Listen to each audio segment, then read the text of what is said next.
WBO'n zoonii lixaa godina Wallaggaa lixaa keessatti tarkaanfii ilaalee isaa diinarratti fudhateen injifannoo argachuusaa beeksise.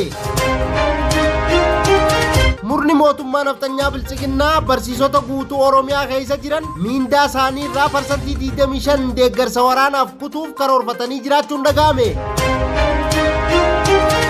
Arsii aanaa Siraaroo keessatti ergamtoonni mootummaa naftanyaa bilchiginnaa hojjetaa waajjira koominikeeshinii aanichaa hidhanii hiraarsaa jiraachuun himame.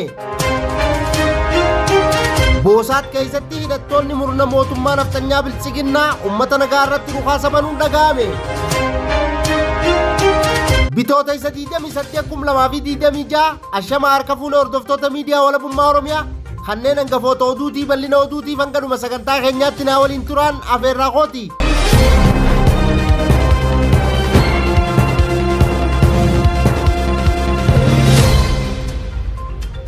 Humni bilisummaa Oromoo WBO'n zoonii lixaa godina Wallaggaa lixaa keessatti tarkaanfii ilaalee isaa diinarratti fudhateen injifannoo argachuusaa beeksise. Bal'ina oduutiif jaaltunyaa waan qindeeffatte qabdi. Gaachanni saba Oromoo WBO'n zoonii lixaa godina Wallagga lixaa keessatti tarkaanfii ilaalee isaa diinarratti fudhateen injifannoo argachuu isaa beeksise. Godina lixa Wallaggaa aanaalee kaabaa bulchiinsa ulaa Baabbuu keessatti reefii gaachanni saba Oromoo WBO'n loltoota bilchiginnaa kanneen maqaa gibiraan uummata hiraarsaa jiran du'aa fi madoon adabee garii immoo harkaan qabee booji'uun injifannoo galmeessuu danda'eera. Tarkaanfiin kun akkaataa barbaachisuun sagantaa qindaa'een kan diinarratti fudhatame ta'uu hoogganni zoonichaa ibsaniiru. Gama injifannoon qawwee keemii 13 hidhannoo guutuu waliin gumbii rasaasa itti naqatanii fi rasaasni hedduun dokumantiiwwan adda addaa waliin dugda diinarraa hiikamuun harka WBO seenee moonaa qabsoo bilisummaa Oromoof galii taasifameera. Uummanni Oromoo naannichatti argaman injifannoo argame kanatti gammaduu isaanii ibsanii hanga qabsoon bilisummaa Oromoo galma gahutti waan dandeenyuun WBO cinaa ni dhaabbanna jechuun yaada isaanii kennaniiru. Injifannoon uummata Oromoof. Boosaat keessatti hidhattoonni murna mootummaa naftanyaa bilchiginnaa uummata nagaa irratti dhukaasa banuun dhaga'ame. Bal'ina oduutiif jaalmagarsaa waan qindeeffate qaba. Godina Ba'a Shaggar aanaa Boosaat keessatti hidhattoonni murna mootummaa naftanyaa PP uummata nagaa irratti meeshaa waraanaa dhukaasaa jiraachuu jiraattonni miidiyaa walabummaa Oromiyaatti himaniiru.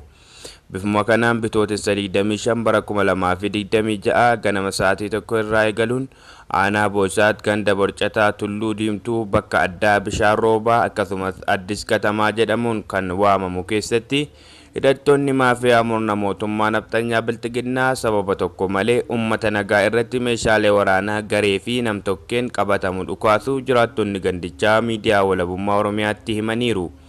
Kanumaan walqabatee jiraattonni naannoo isaanii dhukaasa meeshaa kanaa hordofee shororkeessaa keessa galuun qe'ee isaanii irraa akka baqatan keessa beektonni himuun daandii Itiyoo Jibuutii irraa sochiin konkolaataa addaan cituunis beekameera. Murni mootummaa naftanyaa bilchiginnaa barsiisota guutuu Oromiyaa keessa jiran miindaa isaanii irraa parsantii 25 deeggarsa waraanaaf kutuuf karoorfatanii jiraachuun dhaga'ame. Bal'ina oduutiif jaaltunyaa waan qindeeffatte qabdi. Murni mootummaa naftanyaa bilchiginnaa barsiisota guutuu Oromiyaa keessa jiran waraana keenya deeggaruu qabdu jechuun tokkoon isaanii irraa mindaa parsantii 25 irraa kutuuf karoorfatanii geggeessitoota mana barnootatti xalayaa barreessanii jiraachuu maddeen miidiyaa walabummaa Oromiyaatti himaniiru. Murni mootummaa naftanyaa bilchiginnaa kufaatii dinagdee hamaa keessa seenuun tooftaalee garaagaraa fayyadamee dafqaan bultoota irraa kaasee hanga hojjettoota sadarkaa garaagaraa irra jiranii fi abbootii qabeenyaa irratti saamicha kallattii fi alkallattiin geggeessuun dinagdee uummataa laamshessee qaanii tokko malee itti fufiinsan ammas bifa adda ta'een saamicha raawwachuuf kaadirootaa fi waraana isaa bobbaasuun kallattii kaa'eefii jiraachuu maddeen dabalataan eeraniiru. Murni saboota impaayarattii keessa jiraatan irratti lola banuun gaaga'amaa dinagdee fi lubbuu geessisuu itti fufee jiru. Mootummaa naftanyaa bilchiginnaan amma immoo barsiisota ofiifuu qaala'insa jireenyaaf jiraachuu dadhabanii yeroo garaagaratti daballii mindaa iyyachaa turan afaan qawweetti dhimma bahuun mindaa isaanii irraa parsantii 25 kutee gargaarsa waraanaaf oolchuuf karoorfatee dirqisiisaa jiraachuu gabaasni keessa beektota irraa miidiyaa walabummaa Oromiyaa qaqqabe ni ifoomsa. Arsii aanaa Siraaroo keessatti ergamtoonni mootummaa naftanyaa bilchiginnaa hojjetaa waajjira koominikeeshinii aanichaa hidhanii hiraarsaa jiraachuun himame. Bal'ina oduutiif jaalmagarsaa waan qindeeffate qaba. Godina Arsii lixaa aanaa Siraaroo keessatti hojjetaa waajjira koominikeeshinii aanichaa kan ta'e namni maqaan isaa obbo Quufaa Gammachuu jedhamu baatii 2 dura lukkeeleen sirnichaa olaanoon sababa akka nuti jennetti dhimmoota aanicha keessaa gabaasuu didda jedhuun badii tokko malee hidhaatti darbuun hanga ammaatti hiraarsaa jiraachuu maddeen keessoo bilxiginnaa miidiyaa walabummaa Oromiyaatti himaniiru. Lukkeeleen mootummaa naftanyaa bilxiginnaa gubbaa irraa hanga gadiitti dantaa dhuunfaa isaanii fi barcuma aangoo siyaasaa Koloneel Abiy Ahmad tiksuu qofaaf haqa uummata bal'aa qotanii awwaalaa kan oolan kutaalee Oromiyaa bakkoota garaagaraa keessatti hojjettootuma mootummaa kanneen dhugaa hawaasaa jal'isuu hin feene akkasumas kanneen faayidaa irratti wal dhaban waliin wayita isaan hidhaatti wal darbatanii fi hojiirraa wal ari'an irra deddeebiin mul'achaa akka jiru dubbatu.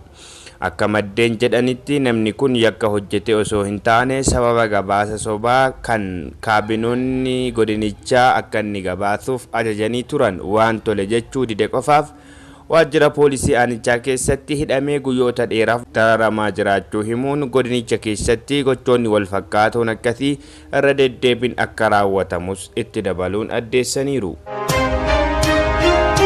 Eegaa hordoftoota miidiyaa walabummaa Oromiyaa oduu namaaf qabnu kanumaa oduu birootiin hanga walitti deebinuu nagaan nuuf tura.